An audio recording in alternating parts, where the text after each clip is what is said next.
ज्यादा दूर भागे नहीं होंगे, उस तरफ देखो तुम लोग। संजय के हाथ में गोली लगी थी। वो और अभिनव रात के अंधेरे में एक पतली सी गली में छुपे हुए थे। अच्छा बेटा, जल्दी बाहर आ जाओ। अभिनव,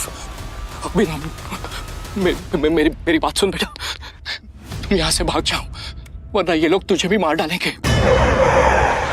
बाहर सड़क पर उनकी गाड़ी खड़ी थी और उसी गाड़ी के पास खड़ा था राणा। अभिनव, बाहर आओ बेटा, समझ के। जिसने संजय को गोली मारी थी। नहीं पापा, मैं आपको छोड़ के नहीं जाऊंगा। जिद मत कर अभिनव। बेटा देख, मैं तो अपनी जिंदगी जी चुका हूँ, अब जो भी करना है तुम्हें करना है, सब कुछ तुम्हें संभालना है। और मेरी बात सुन, एक बार यहाँ से जाए, उसके बाद दोबारा मुड़ के मत देखना, ठीक है? संजय ने कहा और अपनी उंगली में से एक सोने की अंगूठी निकालकर अभिनव को थमा दी। उस पर टी लिखा हुआ था। और एक बात हमेशा याद रखना, अपनी आखिरी सांस तक लड़ना है, समझ गया ना टाइगर? संजय ने अभिनव के माथे को चूमा। Run tiger, run tiger run! और अपनी बंदूक लेकर उन लोगों का सामना करने के लिए गली से बाहर निकल गए। संजय जैसे ही अपनी गाड़ी के पास पहुंचे तो राणा ने संजय पर बंदूक तान दी। टाइगर,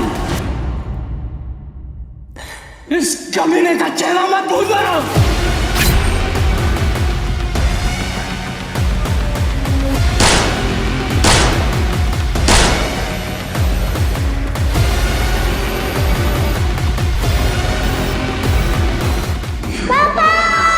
अभिनव चिल्लाया और अचानक से उसकी नींद खुल गई। पसीने में तरबतर अभिनव अपने बिस्तर पर उठकर बैठ गया और गहरी सांसें लेने लगा। 18 साल, पिछले 18 सालों से ये सपना इसी तरह से अभिनव को परेशान कर रहा था। अभिनव ने पहले अपनी उंगली में पहनी उस अंगूठी को देखा और फिर बाथरूम की तरफ बढ़ने लगा। अभिनव गुड़गांव में रहता था और डिलीवरी बॉय का काम करता था। हालांकि इस काम में उसका मन नहीं लगता था, लेकिन अनाथ आश्रम से निकलने के बाद उसके पास ये करने के अलावा और कोई चारा नहीं था। 18 साल की उम्र में उसने अपना खर्च खुद उठाना शुरू कर दिया था। उसकी जिंदगी में बस एक ही खुशी थी, उसकी गर्लफ्रेंड वैभवी।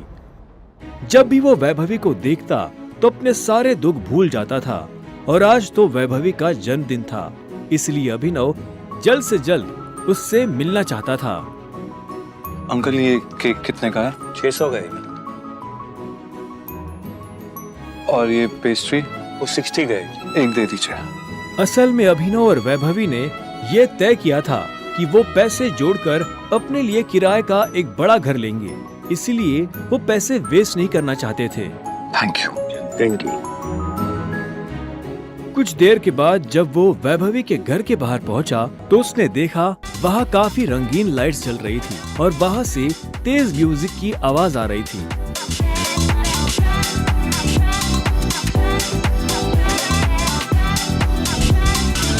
वैभवी, ये सब क्या है? ये कौन है वैभवी? देख नहीं रही है, डिलीवरी बॉय है। पर हम तो केक मंगवा चुके थे ना, फिर तूने पेस्ट्री क्यों मंगवाई? ओह, याद आया, ये तो वही डिलीवरी बॉय है ना जिसको तू डेट कर रही थी।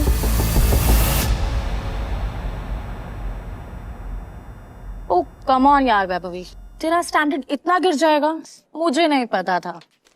Babe, happy birthday babe. Abhinav Deven को अच्छी तरह से जानता था। वो एक बड़े बाप का लड़का था और हर वक्त वैभवी के आसपास मंडराता रहता था। देवेन को यहाँ देखते ही अभिनव का दिमाग खराब हो गया। उसके हाथ में एक बड़ा सा गिफ्ट था। उसके आगे अभिनव के हाथ में लटकी पेस्ट्री की थैली कुछ भी नहीं लग रही थी। मेरी वैभवी को छूने की तेरी हिम्मत कैसे? Stop it. दोस्तों, तुम लोगों को मेरे ऊपर डाउट था ना, मेरे स्टैंडर्ड्स पर डाउट था। अब बताती हूँ मेरे स्टैंडर्ड्स क्या हैं। मैं तुमसे ब्रेकअप कर रही हूँ। What? और नहीं तो क्या, बेचारी कब तक तुझ जैसे गरीब के साथ ऐसी आधी पेस्ट्री खाती रहेगी। साला तेरी हिम्मत कैसे? तेरी तो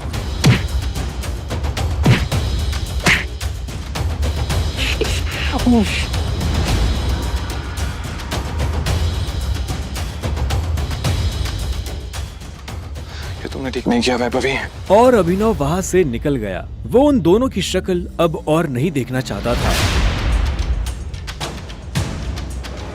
उसकी आंखों में आंसू थे और उसका दिल बुरी तरह टूट चुका था।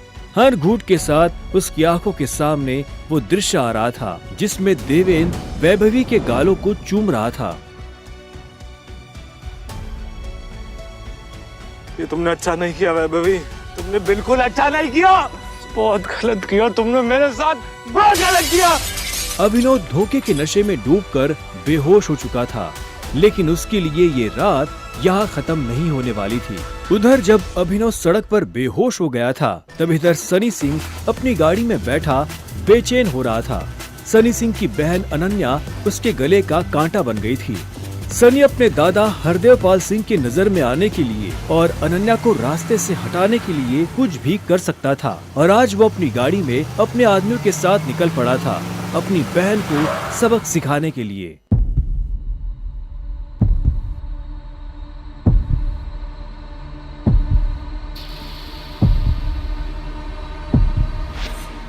जल्दी करो, गाड़ी में डालो इसे। सुबह होने से पहले अगर हमने इसको अनन्या के कमरे में नहीं डाला तो ऐसा मौका दोबारा नहीं मिलेगा। Quick quick.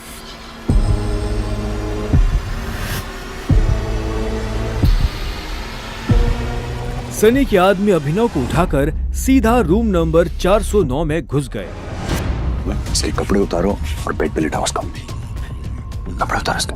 उन्होंने अभिनव को बहुत आहिस्ते से उस बिस्तर पर लेटा दिया। वहाँ पहले से सनी की बहन अनन्या सोई हुई थी।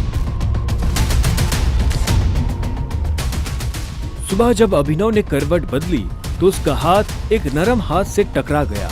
अभिनव की नींद टूटी और उसने देखा कि वो एक अनजान लड़की के बगल में लेटा हुआ था।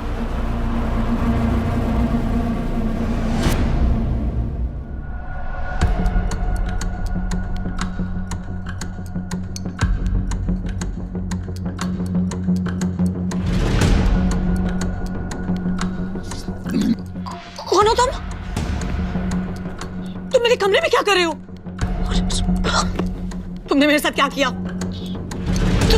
अबे वो मेरे साल में। छी छी छी छी छी छी छी। शेम ऑन यू बहना। मुझे तो तुम्हारे कैरेक्टर पर हमेशा से डाउट था। इतनी बार मैंने दादाजी को समझाया, बोला, पर हर बार बोले मेरी अनन्या ऐसा नहीं कर सकती। लो, कर दिया तुम्हारी अनन्या ने ऐसा। अब पता है दादाजी को उनकी पोती की ये जो रंग रलियां चल रही है, इनका से लाइव टेलीकास्ट दिखाने के लिए मैंने उन्हें यहाँ बुला लिया। भाई मुझे नहीं पता, भरोसा करिए। क्या हुआ, कैसे हुआ? मैं जानती तक नहीं इस लड़के को, नहीं जानती भाई। मैं भी, हम दोनों के बीच में कुछ भी नहीं हुआ। नहीं। इससे पहले कि अभिनव सफाई देता, अनन्या और सनी के दादा हरदेवपाल सिंह कमरे में पहुंच चुके थे। उनके पहनावे से समझ आ रहा था कि वो बहुत अमीर आदमी थे। अनन्या को इस हाल में देख उनकी आंखें गुस्से में लाल हो गई थी। मुझे तुमसे ये उम्मीद नहीं थी। दादाजी, आप जैसा सोच रहे वैसा बिल्कुल नहीं है। अनन्या, तुम्हें अच्छे से नियम पता थे, फिर भी तुमने सारे नियम तोड़ दिए। नहीं दादाजी, नहीं। और तू? जब अभिनव की नजर हरदेव से मिली तो उसे लगा कि वो अपनी आंखों के सामने मौत देख रहा है। तूने मेरी पोती के साथ रात गुजारी है ना? आज से हमारे परिवार के कानून के हिसाब से तू सिंह परिवार का दामाद है। क्या? उन दोनों के बीच में लेकिन कुछ हुआ ही नहीं है। दादाजी, कुछ नहीं हुआ है।